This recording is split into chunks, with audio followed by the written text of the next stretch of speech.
Karena kan musuh terberat itu adalah diri sendiri. Yang ada di pikiran Sugeng waktu ngeliat BBM itu? Aku harus jadi vokalis nih. Itu Reza aja yang dengerin cewek. Oke nggak? Nggak, Ci. Sugeng Wisnu, laki-laki kelahiran Buleleng Tejakula ini merupakan vokalis dari band Wites One Rock. Sugeng mengawali karir saat masih SMP dengan cara yang sangat unik. SMP kayak ikut lomba kan ya? Lomba nyanyi. Ya, Pop. pop. Pop dulu. Glerang gitu. Kenapa juara aku tuh? Dengan megahnya panggung yang dihantam, Sugeng juga mengalami hal yang sama seperti kita. Apa kamu nyanyi aja kamu nggak bisa? Banyak orang yang pengen jadi K. Mengibaratkan dirinya ketika megang mic adalah dia adalah Sugeng. Dan saat itu tiba-tiba Sugeng sakit. What's wrong? Ketika jantung berdetak berlebihan, terus keringetan, terus bingung, tatapan kosong, mikirnya nggak aja terus. Ini kenapa aku nih? Aku bingung juga. Akhirnya aku searching, akhirnya ketemu Shinsetti. Ternyata aku Shinsetti loh. Teman-temanku tuh salah aja di mataku. Aku ngerasa teman-temanku berkhianat sama aku. Kok kayak gini teman-temanku ya? Kok aku ditinggal manggungnya? Kok aku nggak diajak manggungnya? Kita punya pilihan untuk gagal nih sebagai musisi. Ya. Apakah hal tersebut juga menjadi trigger dari sakit yang kita punya saat ini? Karena kita saat ini nggak punya opsi. Ya, aku klarifikasi sekarang.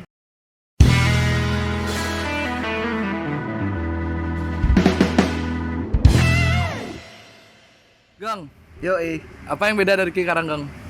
bedanya gak ada beda, masih Sugeng seperti yang dulu. Masih yang seperti yang dulu. Masih performing. Terus agak gendut dikit sebenarnya. Gendut ya? Gendut dikit. Makanya kerjaannya setelah habis sakit nih. Lebih sakit nih makan. Makannya terus. Salah satu obat berarti makan ya? makan. Berarti kalau kalian punya anxiety Harus makan, harus rajin banyak makan. makan ya? Karena awalnya anxiety itu dari GERD. Oh good awalnya. GERD. GERD itu penyakit lambung, darah. Lambung kita berdarah, luka. Sehingga membuat kita menjadi panik atau cemas berlebihan. Jadi detak jantung tuh semakin berdetak lebih kencang, keringetan karena GERD Oh gitu. awalnya. Jadi dulu tuh kehidupanku tuh terlalu rock and roll soalnya. Minum aja kerja terus. Setiap hari dulu ya? Setiap hari dulu minum. Jadi Berarti anak-anak yang coffee shop sekarang nih bahaya berarti ya? enggak juga sih, karena kopi shop, kopi kafeinnya masih oke lah untuk di lambung ya. Tapi yang keras tuh alkohol sebenarnya. Alkohol. Untuk lambung. Kayak aku udah berhenti minum sampai sekarang. Masa kecilmu tuh Ki dibentuk sama orang tua seperti apa sih? Orang tua aku gak terlalu keras. Ya orang tua aku tuh sebenarnya pengennya aku jadi lawyer. Aku disuruh ngelanjutin legasinya dia. Tapi karena aku punya jalanku sendiri, aku nggak mau. Aku memilih untuk menjadi seorang musisi, asik. Apa sih yang beda Kang? Maksudnya apa sih yang Sugeng lihat dari seorang lawyer gitu ya? Sama saat ini Sugeng milih jalan sebagai seorang musisi itu apa sih? Apa sih yang jadi pembeda? Jauh berbeda ya kan, kalau lawyer kan orang salah pun dibela. Ya kan, orang salah pun dibela. Terus kalau musisi itu pahalanya banyak, bisa menghibur banyak orang yang lagi sedih, orang yang lagi patah hati, orang yang lagi mengalami hal apapun, kita bisa hibur dengan menjadi seorang musisi seperti itu. Jadi aku milih jalan sebagai musisi itu karena aku pengen punya karma yang baik di hidup selanjutnya. Aku ngebaca lah lirik-lirik yang Sugeng tulis ya. Yang Sugeng tulis. Kalau kita bilang lawyer itu kan ada kata law-nya di sana. Law itu hukum, di mana hukum erat sekali sama keadilan. Ada nggak sih kaitan Sugeng nih milih jadi seorang musisi dan nulis lagunya Sugeng ini? Karena Sugeng nggak di jalur hukum ngambilnya. Akhirnya Sugeng menyuarakan keadilan. Iya, di lagunya itu. Jelas ada. Karena kan kalau sebagai musisi itu pelampiasannya di karya. Karena melihat ketidakadilan, jadi otomatis ketika mau nulis lirik munculnya ketidakadilan. Dari karya kita bisa bersuara ya kan. Dari mana seorang musisi bisa bersuara lagi kalau bukan dari karya ya kan. Jadi aku nulis lirik itu memang ada unsur kesana. Oke, kita udah masuk ke lirik nih ya. Ya. Ada satu lagu yang waktu itu momennya aku sampai kepikiran lah, di jalan kepikiran sama lagunya ini. Layar. Apa sih yang sebenarnya pingin disampaikan. Ki ceritain? Ya. Itu aku lagi sedih karena aku selalu bohong sama ibuku dulu. Jadi layar itu adalah lagu persembahanku untuk ibuku sendiri, dan juga kalau bisa relate sama teman-teman yang dengerin, Astungkara bisa relate juga ke dirinya sendiri, karena sering nggak muluk-muluk juga di umur kita segini, kita tuh pasti pernah berbohong dengan ibu kita sendiri ya kan. Aku pengen buat suasana itu relate menjadi apa yang dipikirkan oleh orang lain. Aku nangkep satu hal ya, karena kan sebenarnya sebuah karya itu sesuatu yang kadang gitu. Kadang itu tuh cara mengartikannya berbeda-beda ya. Ya. Di penerimaan masing-masing orang. Tapi apakah ini adalah lagu layar ini, apakah sometimes Ki bohong juga sama diri Ki sendiri? Iya. Jadi Aku nangkepnya ada hal itu di sana. representasinya banyak, nggak tentang aku. Jadi sekarang aku pengen buat lagu tentang ibuku, representasinya nggak harus tentang ibuku juga, jadi universal lah. Bagaimana cara teman-teman pendengar mau nangkapnya seperti apa, seperti itu. Ada nggak di lagu itu Ki sebenarnya yang emosimu tentang Ki ngungkapin bahwa aku bohong sama diriku sendiri? Kebohongan apa yang Ki lakuin sama diri Ki sendiri sampai Ki ungkapin emosi itu? Banyak. Aku belum bisa mengalahkan diriku sendiri, sehingga aku terlalu banyak drama lah sama diriku sendiri, karena banyak hal yang aku belum bisa kalahkan dengan diriku sendiri, karena kan musuh terberat itu adalah diri sendiri. Banyak hal lah. Banyak. It's sesuatu yang menurutku bohong sama dirimu sendiri, dan itu masuk ke sebuah karya, karena mungkin aku pribadi sama Sugeng punya cara yang sama untuk nulis lirik. Kita nggak bisa nulis sesuatu yang nggak ada depan mata kita. Iya, kita harus menulis lirik dengan suatu hal yang pernah terjadi dalam hidup kita kan. Aha. Dan sedalam apa kebohongan yang kita taruh di dirimu itu, yang Ki buat istilahnya aku bohong sama diriku sampai King, karena kebohongan itu pasti nyayat dong, istilahnya membekas di Ki. Dalam banget ya, karena lagu itu aku ciptain sambil nangis waktu itu, karena ngerasa diri ini terlalu banyak drama dan terlalu banyak bohong menjadi seorang insan manusia, sehingga terciptalah layar itu sendiri. Gang, aku ngikutin ya perjalanan hidupmu. Di SD Ki nggak begitu suka belajar tapi bawa gitar. Ya. SMP, SMA pun seperti itu. Sampai akhirnya kuliah mutusin juga fokus ke musik. Ya. Pertanyaanku nih, ini ibaratnya Ki ngebakar kapalmu nih. Kapal istilahnya Ki berperang, dalam suatu momen Ki berperang, dimana Ki berangkat naik kapal ke pulau itu, tapi Ki bakar kapal tersebut, sehingga Ki nggak punya opsi untuk nyelamatin diri. Ya. Jadi Ki memang harus, Ki nggak punya pilihan untuk gagal nih sebagai musisi. Ya. Kenapa Ki milih jalan itu? Sedangkan ya di keluargamu bapak lawyer kan, kakak juga Lawyer. sebenarnya fokusnya lawyer. Ya. Kenapa musisi akhirnya? Karena itu jalan ninjaku. Ninja Hattori nih. Ninja Karena itu Hattori. jalan ninjaku gak. Ya istilahnya, karena aku udah suka banget, udah cinta banget sama dunia entertain itu. Aku ngerasa diriku memang cocoknya di sini. Ya aku bakar semua kapalku, payungku, sampai aku gak punya apa-apa, dan aku nyebur drowning langsung ke lautan, ke dunia permusikan itu sendiri. Nah, nggak ada kata gagal di sana, harus berhasil. Apakah hal tersebut juga menjadi trigger dari sakit yang Ki punya saat ini? Karena Ki saat ini nggak punya opsi. Ya, sakitku udah lewatnya, sekarang aku udah sembuh. Oh iya, betul. Sakit yang kemarin itu. Iya. Ya enggak. Sakit itu muncul karena memang pure dari pola hidupku. Tidak ada klarifikasi sekarang, penyakit itu tidak ada hubungannya dengan karirku, nggak ada hubungannya sama sekali dengan apapun. Karena penyakitku itu memang pure dari pola hidupku yang salah waktu dulu, banyak minum alkohol, lambungku jadi rusak sehingga jadi anxiety. Nggak ada hubungannya sama yang lain-lain. Gak ada hubungannya. Nggak ada hubungan sama karir tuh, nggak ada. Gang, ada satu sosok yang aku ngelihat waktu itu aku main ke sini, waktu itu kayak sakit kan, aku main ke sini. Ada satu sosok laki-laki yang cerita tentang dia nangis. Ya, kakak aku kan, Kak Sabda. ya, Kak Sabda juga yang nge-influence ya, menjadi seorang musisi. seorang musisi, Ya, benar. menjadi ikut tarung derajat. Ya.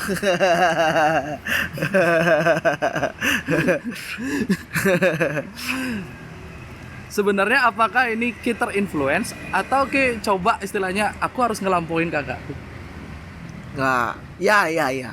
Terinfluence juga, melampaui juga iya. Karena didikannya dia lumayan keras juga nggak? Sering banget dia ngejatuhin biar buat kita jengah jadi orang. Apa kamu nyanyi aja kamu nggak bisa? Sering banget dia melontarkan kata-kata yang tidak enak didengar sehingga membuat kita jengah gitu loh. Jengah tuh bahasa Balinya, ini kan orang lah. Jengah tuh ya. Jengah itu Termotivasi lah. Iya. Jadi kayak Sabda itu seperti itu memang. Aku harus melampaui orang ini, harus melampaui orang ini, harus melampaui orang ini. Dan akhirnya bener. Kalau di musik aku melampaui dia. Tapi kalau di urusan bidang lain, dia menang. Ganteng, lebih ganteng dia. Kalau tarung derajat siapa yang lebih jago nih? Dia dong.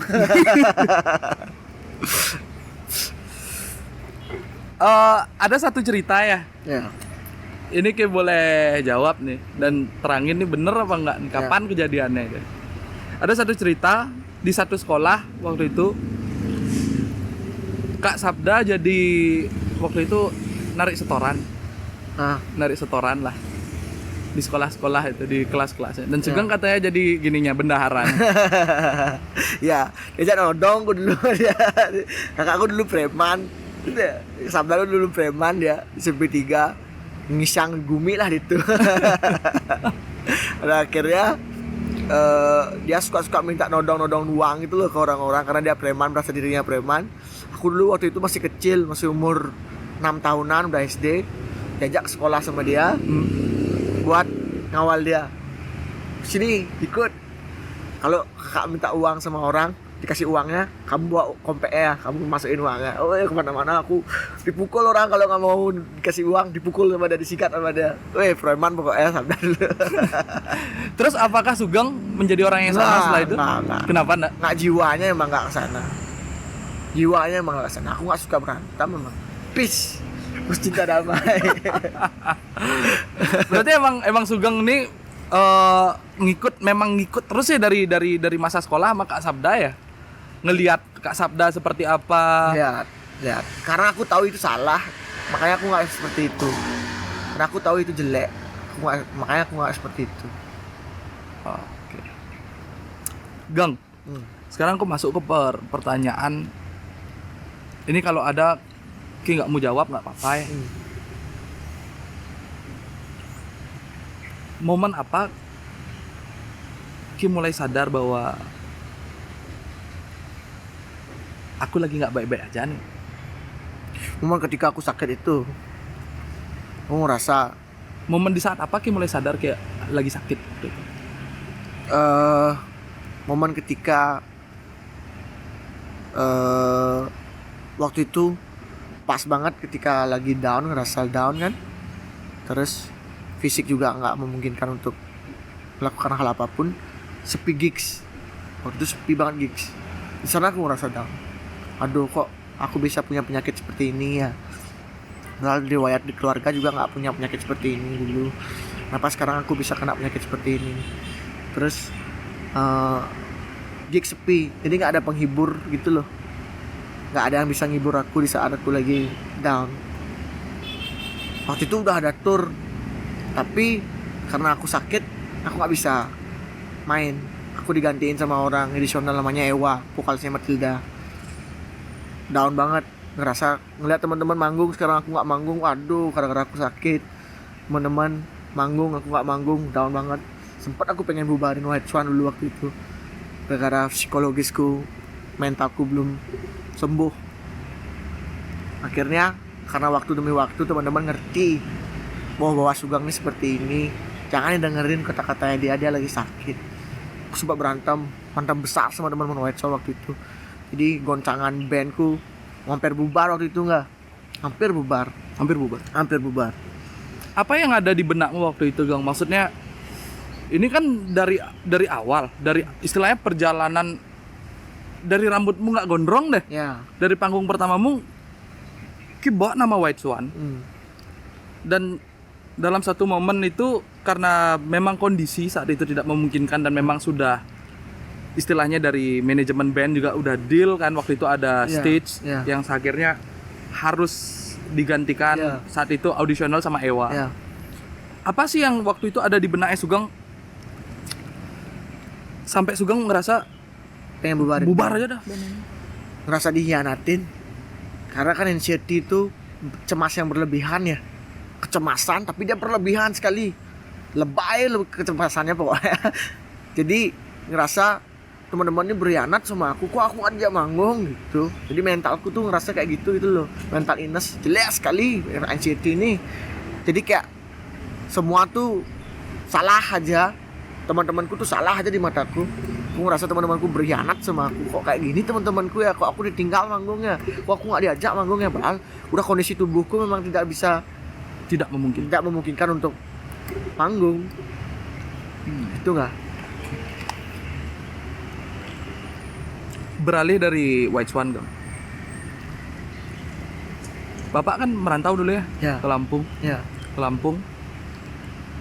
Terus berpikir bahwa mungkin di lingkungan tersebut nama-nama Sugeng adalah nama-nama orang yang berhasil. Of course Ki berhasil sekarang. Ki punya stage itu, Ki punya fame itu. Dan Ki bahkan saat ini sudah berhasil mengalahkan dirimu sendiri. Iya. Gimana respon Bapak Bangga waktu itu ya? Waktu Ki sakit. Waktu dia tahu banget. Waktu dia ini aku kasih nama nih Sugeng, tapi saat itu Ki ada di momen down. Sayang banget dia sama aku. Dia selalu ngejaga. Bapakku tuh orang yang paling nomor terdepan ketika aku lagi sakit. Oh, dia tuh nerima bangsat-bangsatku lah.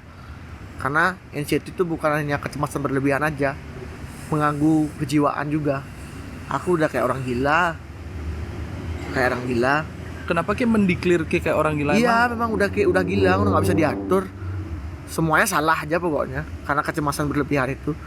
Apapun yang dilakuin sama bapakku, apa yang dilakuin sama keluargaku tentang aku ngerasa itu salah. Gitu penyakit itu. Dan penyakit ini pernah dirasain sama Pak Deunggit itu juga. Aku sering sharing sama Pak Deunggit sampai video call. Gimana cara ngilangin Pak Deunggit ini?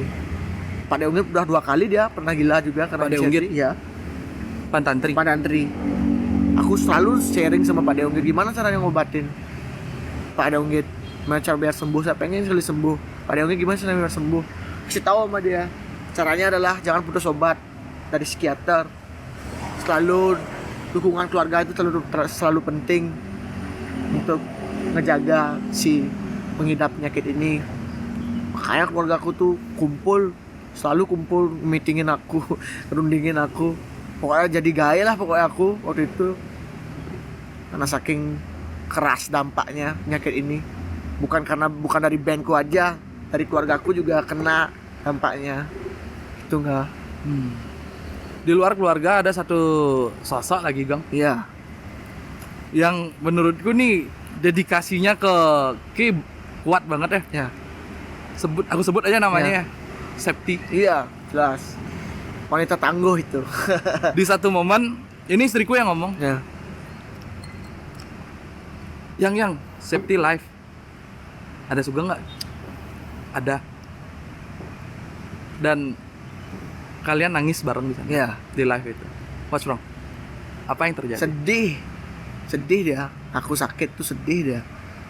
Sedih, aku juga sedih ngeliat dia nangis.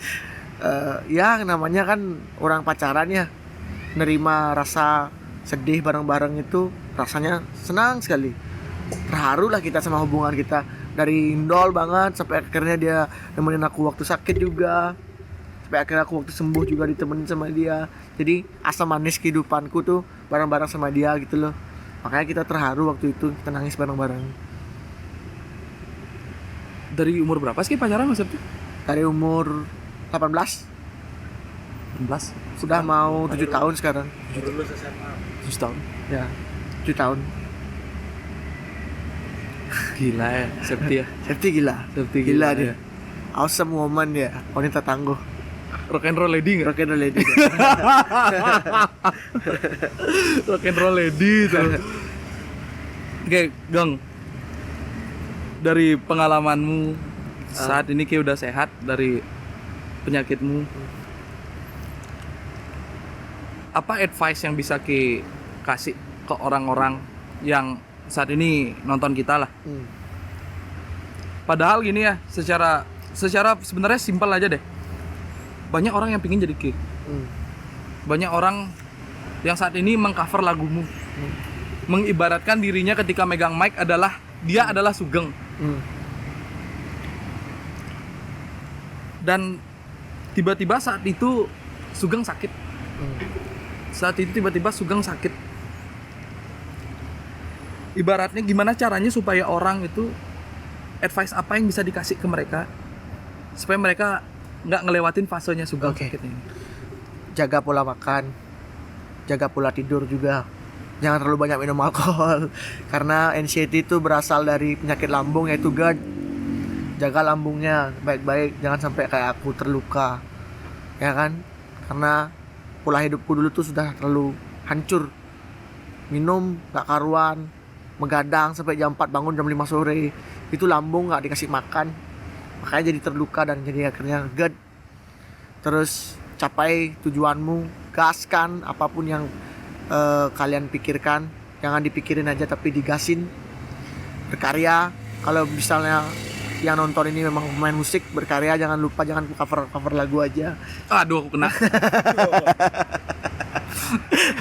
Ini kok nyindir deh. Aku kena lagi Bang. Ayo lanjut. Itu aja sih. Gang. Ketika momen di saat Kim ngerasa anxiety, karena aku nemu sebuah riset yang dia punya penelitian tentang jumlah pengidap anxiety itu meningkat sekarang Ya. seiring dengan maraknya dan aktifnya orang menggunakan sosial media. Apakah itu salah satu triggering juga di Sugeng? Kalau aku ya masuk sana, kita ngeliat, teman-teman udah sukses no, kok aku masih di musisi ya gitu. Padahal aku memang tujuanku hidupku jadi musisi. Nggak tahu kenapa, karena cemas berlebihan, terlalu cemas. Itu penyakit itu. Ngeliat teman-teman udah kaya, kok aku masih miskin ya. Tapi Itu kita tahu kan di sosial media itu fake ya. Ya itu penyakitnya. Ke-trigger gara-gara itu juga. Sial penyakit itu enggak. Aku nggak mau balik lagi penyakit itu. Sumpah. Oke, kita mulai ke habit ya, Kang ya. Habitmu yang dulu tidur jam berapa? Jam 4 pagi, bisa jam 5 pagi, jam 7 pagi, bisa jam 9 pagi. Kadang-kadang nggak tidur lagi. Oh shit. Bangun jam? Bangun jam 5 sore, jam 7 malam. Tidur berarti 6 sampai 8 jam. Iya. Oke. Terus sosial media Anda Ya. berapa jam sehari? Nggak tentu. Sekarang aku lebih ke ngabisin waktuku untuk nonton film sambil belajar bahasa Inggris juga. Sosial media juga nggak terlalu banyak aku sekarang. Before sebelumnya? Sebelumnya banyak. Bisa ngapa-ngapain, bisa pup, sambil pup pun buka sosial media. Sekarang udah ngurangin. Oke. Berarti itu hal yang men-trigger ya? Trigger juga. Berat ya trigger itu ya? Berat triggernya itu. Mulai membandingkan dirimu sama orang lain. Iya. Bandingkan diri, paling keras tuh mirroring. Self to aduh. Jelek kali sosial media. Damn. Oke. Gang. Kalau ada nih saat ini temen yang kita bilang ciri-cirinya lah. Kan Sugeng udah merasakan, udah ada pengalamannya. Mungkin ini juga bisa jadi advice ke aku. Gimana sih ciri-ciri ketika orang ini mulai ngerasa di badannya ini udah ada anxiety? Mulai kecemasan berlebihan tuh Ketika apa? Momen apa? Saat apa? Bilang fokus kah? ketika jantung berdetak berlebihan, terus keringetan, terus bingung, tatapan kosong, mikirnya enggak aja, terus parno gitu. Anxiety itu Itu anxiety yang udah mulai harus diobatin. udah harus diobatin. Tapi sebelum itu berat, apa yang Sugeng ngeh? Apa ini belum berat nih, tapi Kim masih nganggap enteng waktu itu. Iya, dapat aku gitu telat. Sebenarnya aku telat pengobatan ya, bisa sampai separah itu karena telat pengobatan. Dan juga aku ngerasa diriku udah sembuh waktu itu, nggak mau lagi ke psikiater, nggak mau lanjut lagi obat. Sempet gitu aku, nggak mau lanjut obat lagi, nggak mau, pokoknya mau putus obat ya, terus mau sembuh tanpa obat. Itu salah. Gejala ringannya waktu itu apa tuh? Yang awal banget kirasain Itu udah jantung berdetak berlebihan, tetek. Ini kenapa aku nih? Aku bingung juga. Akhirnya aku searching, akhirnya ketemu si anxiety ini. Ternyata aku anxiety loh. Dan Ki bawa ke psikolog, Bawa ke psikiater, bukan ke psikolog. Psikiater. psikiater. Iya. Dan emang dibilang bahwa ini anxiety. Anxiety.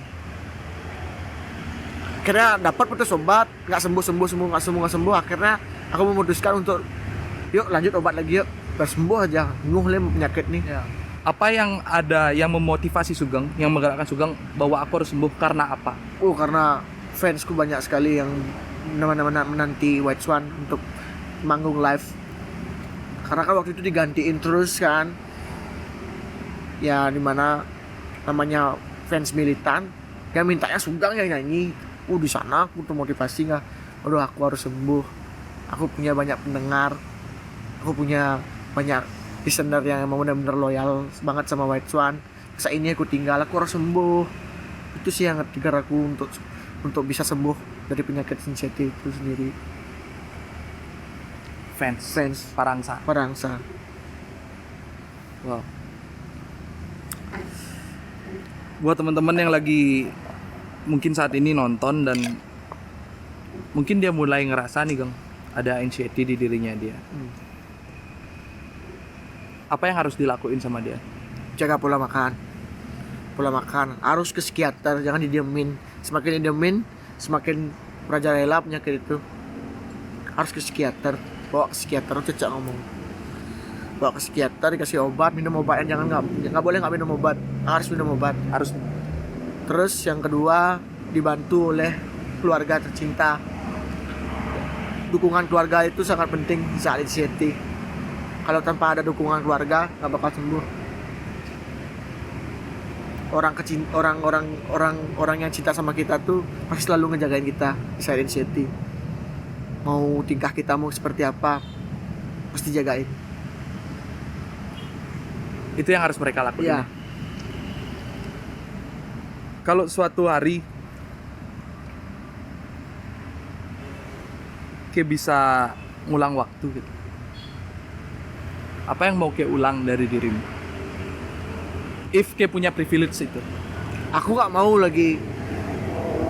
aku ngulang. Aku terlalu hura-hura hidup tuh loh. Aku nggak mau hura-hura lagi lah. Kalau bisa diulang, aku nggak bakal hura-hura lagi. Aku nggak bakal ngancurin pola hidup dan pola makan, pola tidurku juga. Karena itu bikin aku anxiety. Aku nggak mau pokoknya keulang anxiety itu. Kalau boleh ulang waktu, aku nggak mau kena penyakit itu. Karena berat banget. Salah satu obstacle yang sangat besar dalam hidupku yang berhasil aku lewatin itu anxiety ini sendiri. Anxiety itu ya jadinya. Iya. Kayak pengen ngulang, kalau dikasih ngulang itu kayak nggak mau merusak semua itu. Merusak Ya? semua itu. Es teh Jakarta ya? Gara. Enak sih? Asik promo. Enak terus. Nggak terlalu manis kan ada Ya. es teh yang terlalu manis. Karena yang terlalu manis itu slang. Alex. Oke, Gang. Aku pengen Ki sebutin satu sosok Gang, yang menurut Ki yang paling berpengaruh dari kesembuhan Ki saat Septi. septik. Kenapa? Dia selalu ngejaga aku waktu sakit. Selain keluargaku ya. Selain orang tuaku ya, Septi.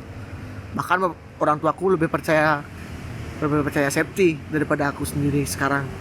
Mana-mana tuh kalau ditanyain pasti Septi yang ditanyain, Sugeng kemana.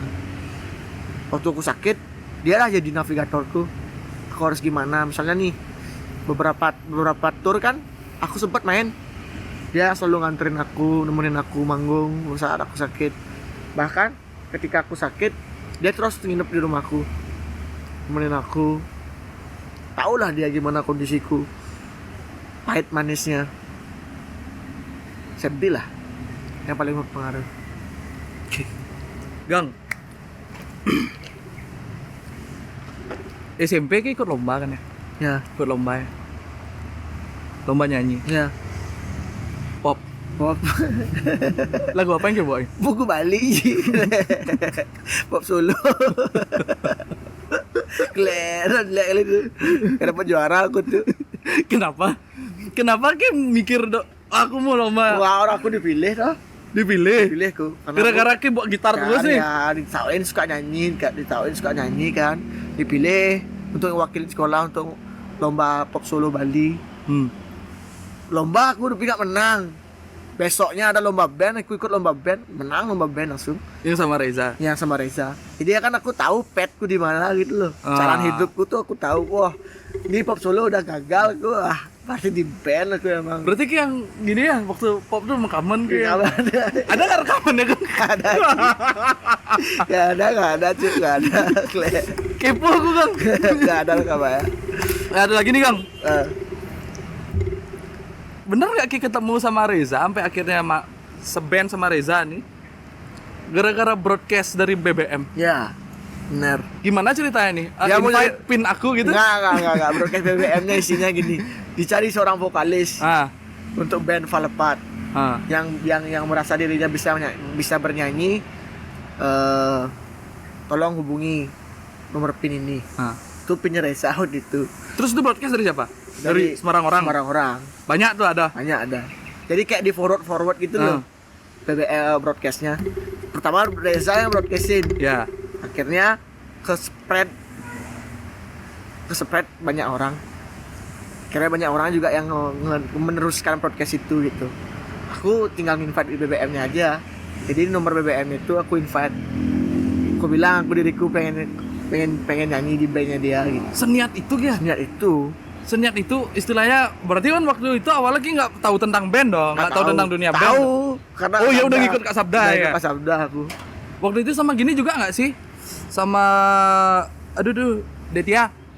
Mageri, Ya, Mageri juga. Terus ikut latihan sama dia. Main. Tapi Nonton. Sugeng sendiri belum punya band waktu Belum itu. punya band.